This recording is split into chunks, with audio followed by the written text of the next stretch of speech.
Thank you. This is going to be pretty short because I don't have that much time, but I want to thank David and the Davis Vanguard and the Vanguard Court Watch. And I'm going to play a video that's an introduction to RJI, Restorative Justice International. But let me say this, as it says in the profile of me. I have a legislative background, so I'm in Nevada now, as we say at Nevada, David, if I heard something a little different. And that might be just for a short time because I really was raised in California, but I worked in the legislature for 3 members and I was a lobbyist. And in 1992, I learned about restorative justice and it changed my career. It's something that is national and it's global. So I'm going to have Evan go ahead and play that video. So this is an introduction, and afterwards I'll talk about wrongful convictions.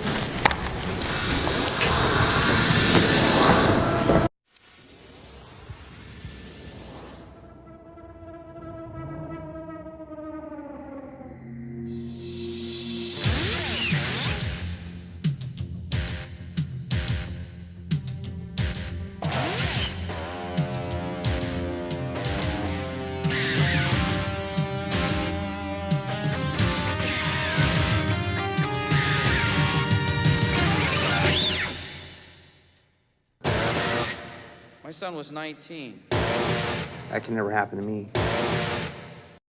This is Steve. He can't remember anything right now. You know, Therese and Steve were inseparable. Raymond 911, what is your emergency? Somebody's been shot. They're in the parking lot. They're laying on the ground. They've been shot.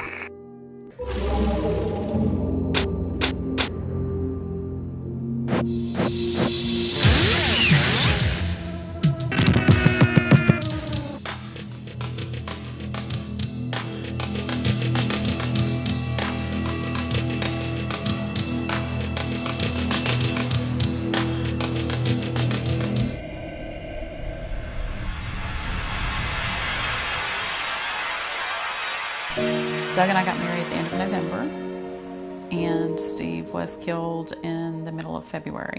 23-year-old Leslie rear-ended Jeremy's car, causing it to explode early Saturday morning. Leslie was booked for murder, felony drunk driving, and felony evading officers.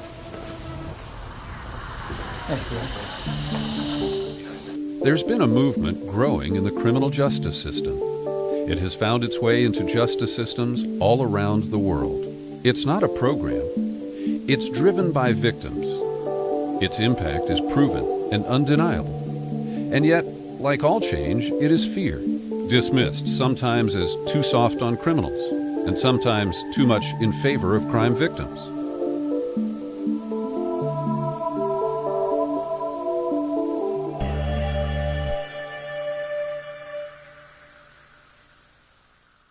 For over 20 years, I've worked as a legislative advocate in the criminal justice system, working with both victims and offenders. Around the world, justice experts realize that the criminal justice system is broken and it's deeply flawed. It hurts both victims and offenders alike. The current system is not set up to help people heal. That's kind of the bottom line. It's not set up to help victims find their voices. It's not about that. I don't thank God that he's dead, but I thank God that I have some peace. A week from now I may, and as we learn more about who and what, I may feel differently.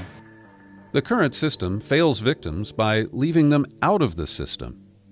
The way we process crime now is it's seen as a crime against the state, not against a victim, a real human being. Offenders aren't encouraged to take responsibility for their actions. Instead, we warehouse them in prison.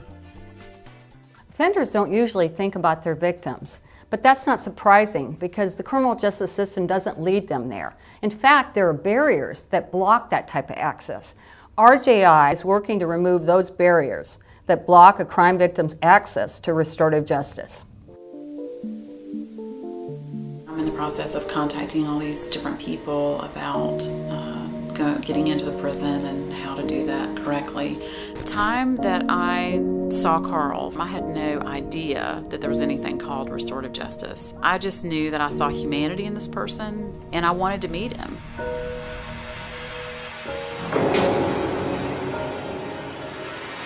With a criminal justice system so badly flawed that 2.2 million Americans are incarcerated in prison and jails, big questions surface. We're spending more on incarceration, but are we safer? Are crime victims satisfied? Have offenders changed once they're released?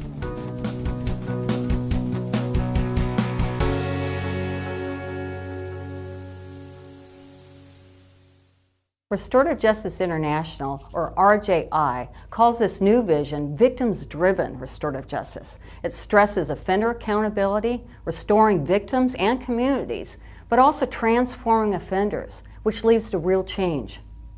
Restorative justice is not a program, but a set of principles that drives the reform of the justice system.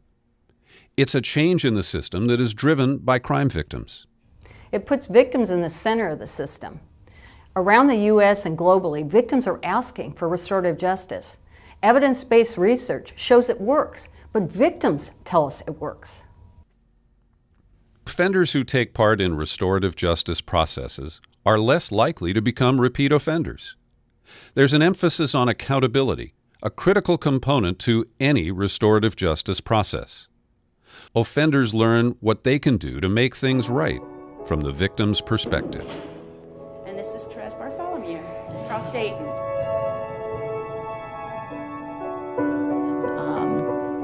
I really want for you to realize how much you hurt our family.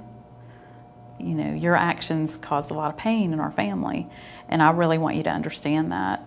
I can understand that.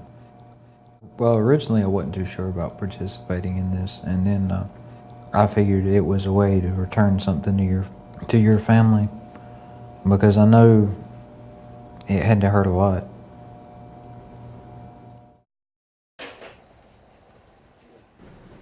I don't know, I just feel like I have to do something. I have to do something.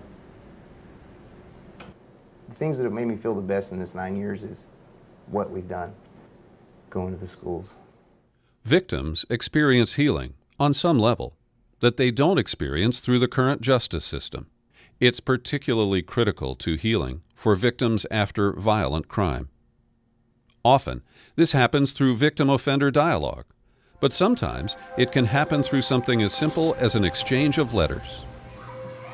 Dear Mr. and Mrs. Turner, I don't know if I should be writing you or not. I don't want to cause you more pain. It's hard to read than I already have. I'm writing now because my mom told me she has met you, and you are good people, and you will understand if I tell you I'm sorry. I didn't know your son, but from what I heard from the video and from the videos I've seen in court, he seemed like such a good person. And it hurts inside to know his death was my fault. If I could just go back, but I can't. I have to deal with it, and I always live with the guilt. I've asked for forgiveness, but forgiveness can't make me forget what happened. What you feel is beyond what I can imagine, so I don't know what to write. Your loss was too terrible. I'm truly sorry.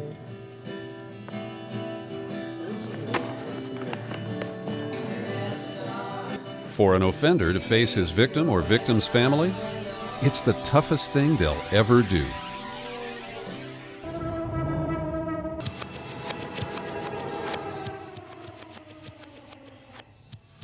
RJI takes on tough, intractable problems that few want to touch. At RJI, and through our online discussions, we talk about how restorative justice can be applied to any kind of violent crime and any type of conflict. We're working with our affiliates as they take public positions in support of restorative justice. RJI demonstrates that restorative justice is the answer to tough-on-crime political rhetoric. It is truly comprehensive reform of the justice system. Victims are more satisfied after participating in a restorative justice process, even those impacted by violent crimes. You know, the day that we walked out of the prison, I've never felt so empowered in my entire life. And to be able to open a door for other people to be able to go and do that, is, in my mind, one of the most important things about all of this that we've done over the past several years. It's about how to restore victims and communities, but again, how to transform offenders. This is something we're not doing, which is why our prisons are filled to capacity around the world. But we need this change. We need this new vision. As Dr. Sandro Calvani said, at the beginning of the third millennium, restorative justice is emerging as an innovative, victims-driven healing process after a crime has injured a victim and an offender has been convicted. RJI has the great and unique value of a transparent network of scholars, justice officials, victims, and legislators who share experiences, good practices, and lessons learned in countries where restorative justice is implemented, working, and growing.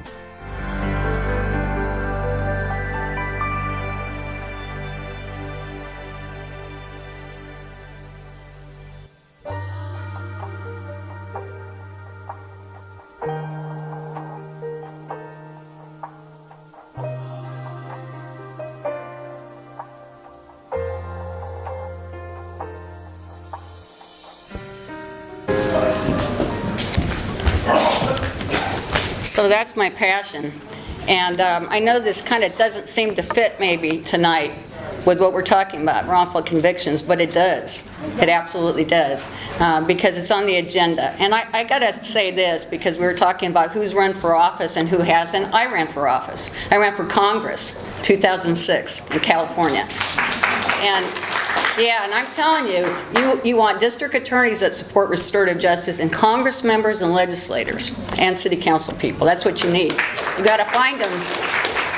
So quickly, I want to draw the connection between what you just saw with a lot of crime victims telling their stories and supporting victims-driven restorative justice, but also the fact that we know now that everyone in this room knows the criminal justice system is broken, and then the question of what do you replace it with, and it's restorative justice.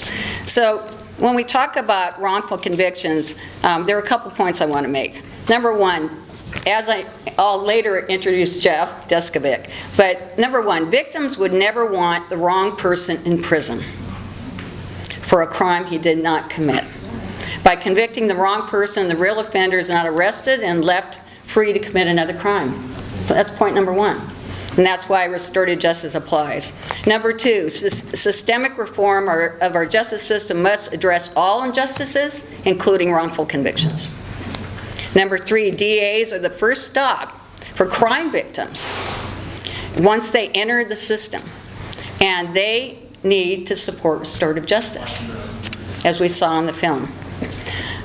When that's not possible due to lack of services, they need to address it by supporting legislation and funding those services. Number four, those who are wrongfully convicted deserve restitution.